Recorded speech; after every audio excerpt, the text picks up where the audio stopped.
Փաշինյանի դրսի տերերը լավ գիտեն իրենց հաճախորդին։ Քեզ կթողնենք իշխանությունում, քանի դեռ կարողանում ես կապիկություններով մոլորեցնել եւ խաբել ժողովրդին եւ փաստի առաջ կանգնեցնել։ Հիմա էլ է նույն սցենարը։ Դիմեք, որ Մինսկի խումբը լուծարվի,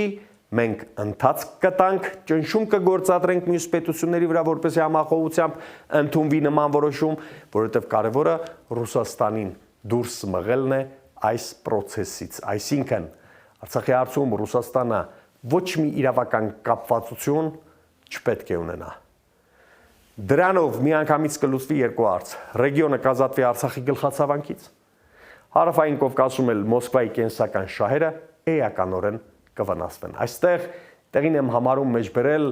ամերիկյան եւ համաշխարհային ամենահայտնի պարբերականի Foreign Policy գիտական հանդեսի ծավալուն հոդվածը, որն ապացուցում է ասածս։ Foreign Policy-ն իր հրապարակած հոդվածում ասում է հետևյալը. Ռուսաստանի նախագահ Վլադիմիր Պուտինը 99 թվականից ի վեր Ռուսաստանի մոտ արտերկրի վրա ազդեցության վերահաստատումը ռազմավարական առաջնահերթություն է դարձրել։